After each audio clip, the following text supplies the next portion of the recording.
Hello everyone, welcome to my channel Chem Insider. In today's video we are going to learn about next sets of bond parameter, that is bond order and resonance structure. In the previous video we have discussed about bond length, bond angle and bond enthalpy. As we have said in the previous video itself, bond length, bond order and bond length, bond angle and bond enthalpy are the three criteria which clearly explain the bond between two atoms, right?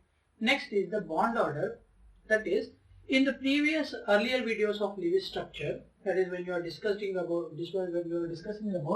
covalent bonds of Lewis structure, which Langmuir used to explain the type of covalent bond arising. That is, if an atom shares two pair of electrons, then those are said to be single covalent bonded. If they are sharing two pair of electrons, it will be double bond. If they are sharing three electrons, then they are said to be triple bond. Now, that is what we are going to discuss in this topic, that is bond order. So, what do you mean by bond order? Bond order of a molecule is defined as the number of bonds. It is the number of bonds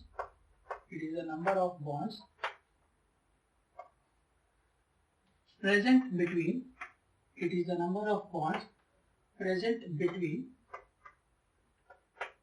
two atoms of a molecule.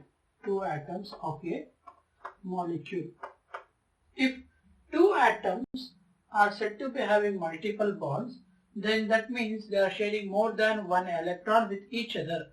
Like, what do you mean by bond order exactly is, if you consider for the number of bonds between two atoms, like if you consider chlorine molecule has chlorine and one more chlorine sharing one pair of electron, which we denote it like this.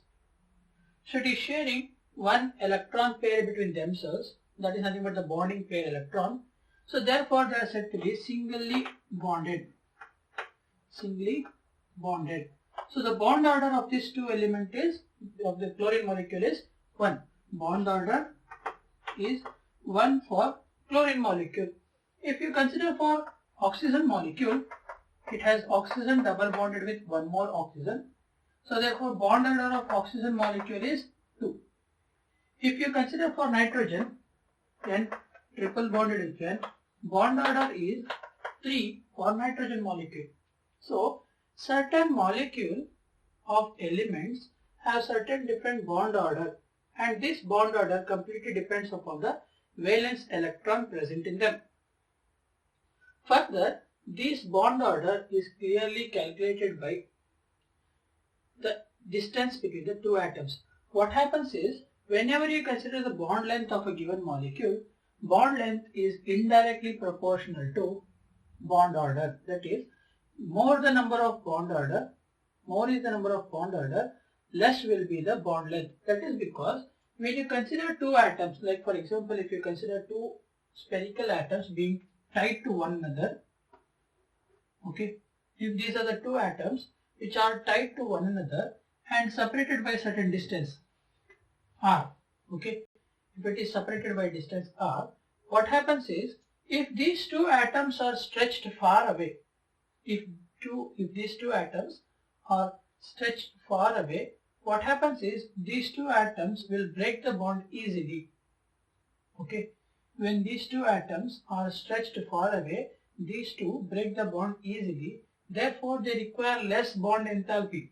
That is what we have discussed in the earlier video. Bond enthalpy depends upon the distance of two atoms, right? Distance of two nuclei in a given molecule results in bond enthalpy. If more is the distance between two nuclei, bond enthalpy will be less. Similarly, for a single bond order, what happens is, if it is singly bonded, that means it will be stretched far away. If it is double bonded, that means they are sharing two electrons, which results in the closeness of the two atoms. If it is sharing more than two electrons, it will be almost close to one another. So just like this. Therefore, if you have to relate bond order with the other three parameters, that is bond length, bond enthalpy and bond angle, what happens is, usually bond angle doesn't vary much with bond order, but bond enthalpy and bond length does. What happens is, with increase in bond order, we observe increase in bond enthalpy and a decrease in bond length. That is, if you consider for the bond length of oxygen molecule in ozone, if you consider ozone structure, ozone has two bonds, that is, as we have discussed in the earlier video, O double bond O and O single bond O, right? When we were writing the ionic polyatomic structure. So oxygen has double bond with one oxygen, and the same oxygen will be having single bond with other oxygen. So the bond length of this is 148 picometer. The bond length of oxygen single bond is 148 picometer, and the bond length of oxygen double bond is 122 picometer. So clearly we can say that with increase in bond order, bond length will be decreasing, and further with increasing bond order we observe bond enthalpy to be the maximum. Therefore, whenever you consider certain atoms with high number of bond order, they will be stable for a higher constant, higher temperature. That means they will be holding to one another for a longer duration when you are applying certain amount of energy to break down those two atoms. So in normal cases for non-metals, we observe two specific molecules which have higher bond order, that is nitrogen with a triple bond of bond order 3, and the other one is carbon with oxygen, carbon monoxide, which has a bond order of 3. So how to determine the particular bond order of a given molecule? Since we can clearly say that if you clearly observe, before writing this oxygen structure and nitrogen structure, if I say Cl2, O2 and N2, all these three looks exactly same, right? There is nothing but the diatomic molecule. So how to determine their particular bond order? So the bond order of a given molecule completely depends upon the number of valence electron present. Clearly chlorine has 7 valence electron and it requires 1 valence electron to satisfy its octet rule. Oxygen requires 2 valence electrons and nitrogen requires 3 electrons to satisfy its octet rule. Therefore, what we can clearly say is the number of electrons present in the valence shell defines the bond order. Therefore, what we conclude here is, if certain molecules have same number of electrons present in them, then those electrons will be those molecules will be having same bond order. That is, in general, the molecules which have same electrons are called isoelectronic species, right? Isoelectronic species, those isoelectronic species which have same number of electrons in them will be also having same bond order. Like if you consider for fluorine atom, that is F2, it has total of 7 valence electron in their valence shell. Similarly, O2, 2 minus, will be having 7 valence electron. Now if you consider the structure for these two, what happens here is, if you write the bond Lewis structure for F2 and Cl2, F single bonded with F, it will be having 7 electrons. So this is nothing but 2 electrons of one of that fluorine and one of this fluorine. 1, 2, 3, 4, 5, 6. So this fluorine has 8 electron. This fluorine has 8 electron. Okay. So the bond order is 1. Now if you consider for O2, 2 minus oxygen, so instead of directly writing down the number of bonds oxygen carries, first let us write down the number of valence electron. So oxygen has 1, 2, 3, 4, 5 and 6, right? This oxygen also has 6 electrons in its valence shell. Now further, they have given us they will be having one additional electron each. That means 2 electrons. So if I write those 2 electrons in this orange color, okay, like this, what happens is these two oxygen now already have 7 electron. These two oxygen are already carrying 7 electrons in their valence shell. Therefore, they need to share just 1 electron to form a octet configuration. Therefore, they will be sharing 1 electron pair and the other 3 will be left as it is. Therefore, in case of O2, 2 minus and F2, both atoms have 8 electrons in their valence shell. Now, if we calculate the number of valence electron, 2, 4, 6 and 8. 8 and 8. Okay, so both these two have 8 electron and have the same bond order of 1. So that is what the isoelectronic species say. So whenever two atoms which are isoelectronic in nature, that means if they have same number of electrons present in the valence shell, then they will be having same bond order. Like for example, if you consider one more example, CO with NO+. If you consider an example of carbon monoxide with nitrogen oxide with a positive charge, CO and NO+. If you write down the Lewis structure of these two, carbon and oxygen, carbon has 4 valence electron. Let us write down that first. 1, 2, 3, 4. Okay. Oxygen has 6 valence electron. 1, 2, 3, 4, 5 and 6. Okay. Next, if you consider for NO+, nitrogen, oxygen. Nitrogen has 5 valence electron. 1, 2, 3, 4, 5. And oxygen has 6 valence electron.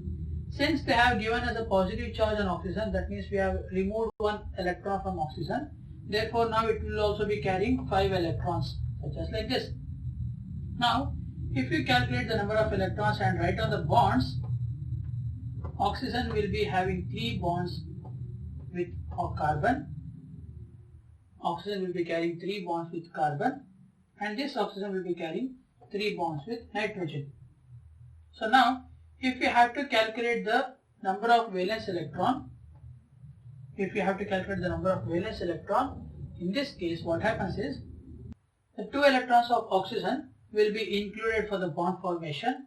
Therefore, this oxygen will be carrying 8 electrons, 2 of itself and 3 in the bond pair, and carbon monoxide will be having 8 electrons because 2 of carbon will be on this itself and 3 electrons will be shared with the bonding. Similarly, in case of nitrogen, 2 electrons on the nitrogen and 3 from the bonds, 2 electrons on oxygen and 3 from the bond. So clearly, carbon monoxide and the nitrogen oxide with a positive charge both carry same number of electrons. That is, if we calculate the total number of electrons, 2 plus 4 and 6, 10 electrons, and here 2 plus 4 and 6, 10 electrons. Both these two have 10 electrons each in their valence shell. Therefore, both will be carrying same number of bond order. So this is what the bond order of atoms are specified. So these 4 are the main important bond parameters, and the next one is resonance structure. So what do you mean by a resonance structure? In order to explain the resonance structure, first let us discuss structure of oxygen molecule, that is in case of ozone. If you consider the structure of ozone, what was observed clearly in the experimental data was oxygen has 2 structures like this. If you consider 1, 2 and 3, this is the one structure, and the other possible structure is the double bond with the second oxygen and the third oxygen with a single bond, 1, 2 and 3. Okay, so these 2 are the possible structure of ozone as we know up till now. 1.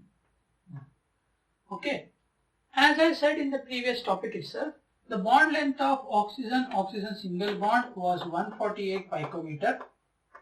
The bond length of oxygen atom was 148 picometer, and the bond length of oxygen double bond was 122 picometer. Right? This is what we have. This is what we know according to the bond lengths. Oxygen single bond has a bond length of 148 picometer. Oxygen double bond has a bond length of 122 picometer.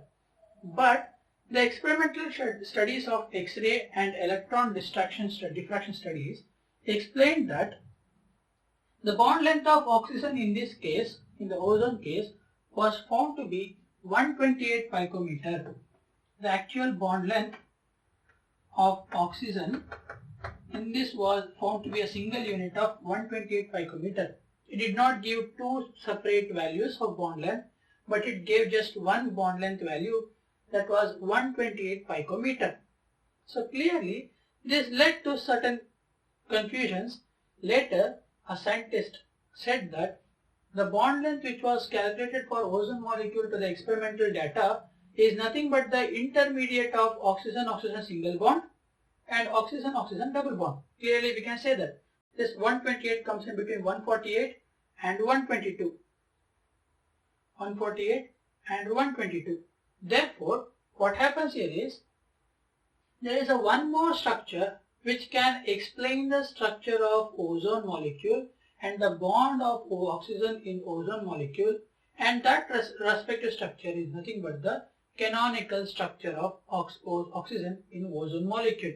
That is, what they said was, the bond length of 128 picometer is nothing but the intermediate of oxygen-oxygen single bond and oxygen-oxygen double bond. So intermediate of 1 and 2 is 1.5, right? Therefore, they gave a new structure for this explanation of ozone structure. That is, oxygen is single bonded with either of the oxygen, and then there is a dotted line which shows that partial bond formation on one side and partial bond breakage on other side, which is given as the dotted lines between the three oxygens. Okay, one is nothing but the clear bond length.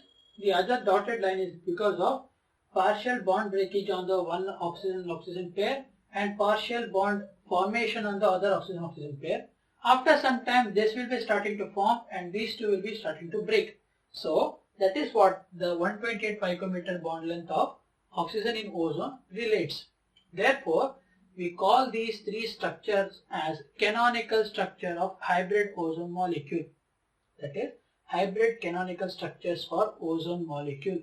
That is, whenever you consider the structure of atom, as we have discussed for the covalent radial structure, we have to choose a structure which has the least energy possible.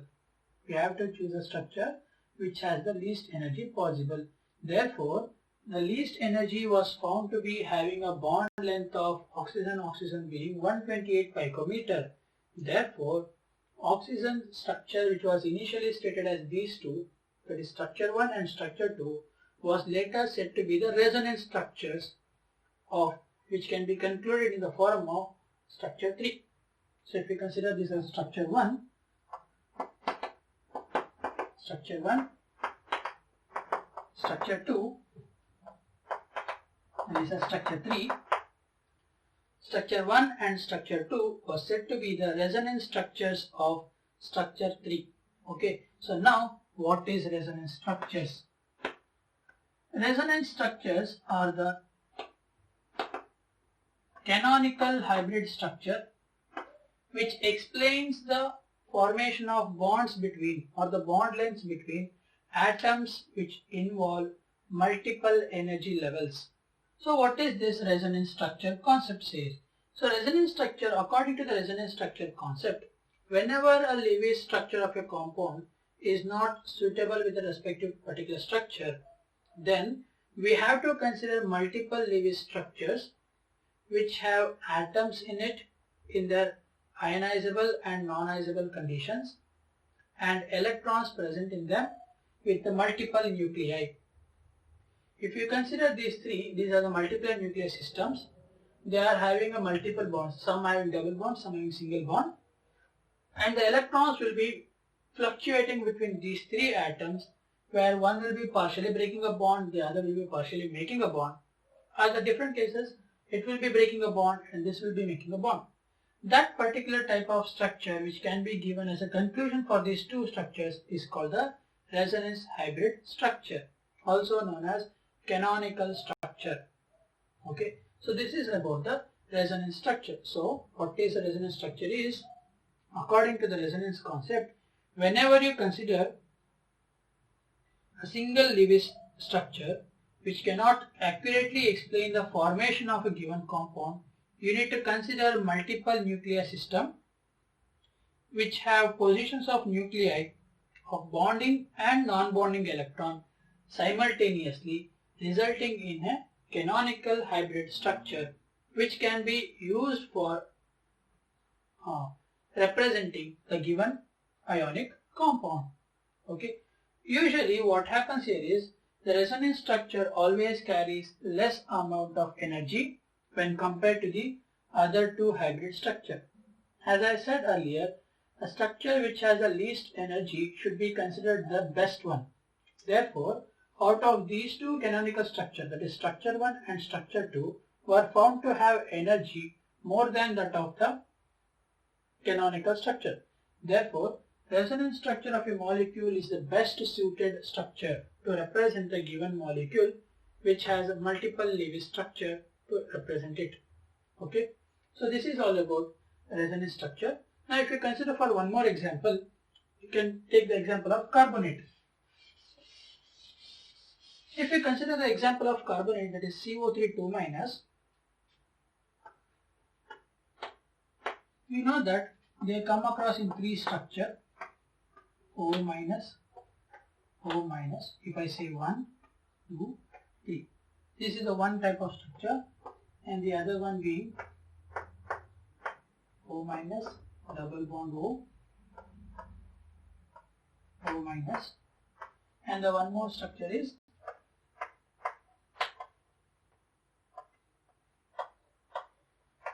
O- and double bond O. So these three are the normal structures which we can observe in case of representing the carbonate ion, CO3 2- Lewis structure. Now for the resonance structure of this complete molecule, you can write it as C, O, O and O, having electrons shared between them like this. Okay, the electron will be fluctuating between these two species in a 2- charge. So this will be the resonance structure of these three structures of carbonate ion. So this is all about the resonance structure. In the next video, we are going to discuss about polarity of a bond, and then we will come across the valence shell electron pair repulsion theory, which is a very important one concept. Okay. So if you have any doubts regarding the topics which I have explained today, please do comment down below. And if you have understood the video, please share this video among your friends and ask them to subscribe to my channel, and so they get more updates on the videos which I'm going to post. Thank you for watching.